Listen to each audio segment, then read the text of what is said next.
नमस्कार दोस्तों, हमारे चैनल धरती पुत्र पर आपका स्वागत है। मैं हूं आपका दोस्त मेघ सिंह भाटी और इस चैनल पर मैं वर्मी कंपोस्ट, ऑर्गेनिक फार्मिंग और पशुपालन से जुड़े जो वीडियोज होते हैं वो मैं आपके साथ शेयर करता हूं। इसी कड़ी में आज बात हो रही है वर्मी कंपोस्ट की।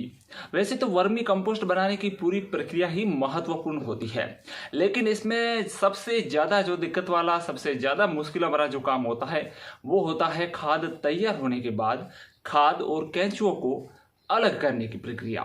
तो मैं आज आपको वीडियो में एक ऐसा तरीका बताने वाला हूं जो आपकी इस प्रक्रिया को बिल्कुल सरल कर देगा। लेकिन वो तरीका बताने से पहले दो और तरीके मैं आपको बता देता हूं जो आमतौर पर हम आजमाते हैं, और लास्ट में जो आपको तरीका बताऊंगा वो तरीका सबसे कारगर और सबसे ज्यादा आपकी मुश्किल को हल करने वाला होगा। यह मैं अपने अनुभव के आधार पर आपको बता रहा हूं। तो सबसे पहले बात करते हैं पहले तरीके की। तो पहला तरीका यही है कि जैसे ही आपकी खाद तैयार हो जाती है तो दिन में वर्मी कंपोस्ट के बेड के ऊपर से जो भी आपने भूसा वगैरह रखा है या फिर बोरी वगैरह रखी है उसको हटाकर बेड को खुला कर देना है और खाद जो है उसको ऊपर से कुरेद देना है। कुरेदने के बाद जब वो हवा लगेगी, धूप लगेगी, तो वो जब सूखेगी, भुरभुरी हो जाएगी, तो उसको उसमें जो केंचुए होंगे वो नीचे चली जाएंगी और आपको वो वहां से हटाकर फिर से उसको कुरेदना है। और इस तरह धीरे धीरे करके सारी ऊपर की परतें जैसे जैसे आप उतारेंगे तो केंचुए नीचे चले जाएंगे और नीचे लास्ट में केंचुए और कुछ खाद बचेगी। अब दूसरे तरीके की बात करते हैं, क्योंकि इस तरीके में पूरी तरीके से जो है वो खाद अलग नहीं होती है, काफ़ी सारी मात्रा में, ज़्यादा मात्रा में खाद और केंचुए बचते हैं।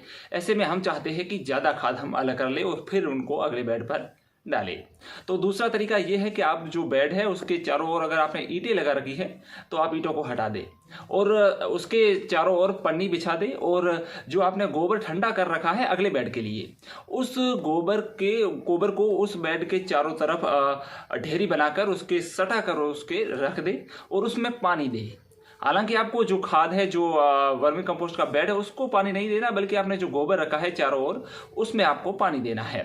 इससे होगा ये कि केंचुए धीरे धीरे उस गोबर में आते जाएंगे और बड़ी संख्या में केंचुए वो आपने जो गोबर की ढेरियां बना के रखी है उसमें आ जाएंगे, और इस तरह से आपकी जो केंचुओं की समस्या है वो काफी हद तक हल हो जाएगी। अब लास्ट में बात करते हैं सबसे ज्यादा जो काम आने वाला तरीका है, जो ये मैंने YouTube पर कहीं नहीं देखा, मैंने खुद आजमाया और मुझे लगा कि यह तरीका सबसे कारगर है। इसमें आपको करना ये होगा कि जो अब लास्ट में जो केंचुए और आपकी जो बहुत सारी खाद बची है जो मिक्स हो रही है, इसमें दिक्कत यही होती है कि अब केंचुए नीचे जाते नहीं है और उसी में घूमते रहते हैं और केंचुए ज्यादा हो गए हैं।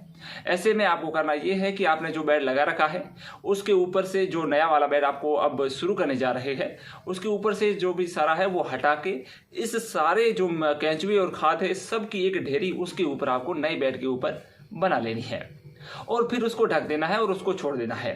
अगले दिन जब आप खोलकर देखोगे तो आपको इस बात की हैरत होगी, क्योंकि मुझे भी हैरत हुई थी कि जो सारे केंचुए थे वो उससे निकलकर और सारे नीचे के गोबर में चले गए हैं और वो बिल्कुल प्योर खाद है वो ऊपर आपकी बच गई है। अगर पहले दिन में सारे नीचे नहीं जाते हैं तो आप दूसरे दिन या फिर तीसरे दिन भी रहने दीजिएगा और उसको पानी मत दीजिएगा। पानी सिर्फ जो खाली बेड है उसके ऊपर छिड़क दे और ये जो आपने ढेरी बना रखी है इसको सूखा ही रहने दे। इससे धीरे धीरे केंचुए सारे चले जाएंगे और आपकी जो प्योर खाद है वो ऊपर बचेगी। फिर आपको इस खाद को अलग करके नीचे करके और उसको सूखा देना है एक पन्नी पर, और जब वो सूख जाए तो आपको उसको इकट्ठा कर लेना है, जिसमें भी आपको कोई भी कट्टा वगैरह जो भी है उसके अंदर। तो दोस्तों ये कुछ तरीके थे, और लास्ट वाला जो तरीका है ये जरूर आजमाइएगा, मुझे ये सबसे ज़्यादा इफेक्टिव लगा। खासकर ये लास्ट में जब हमारा जो बचता है केंचुए और खाद उसको अलग करने में ये बहुत ही ज़्यादा आपके काम आएगा।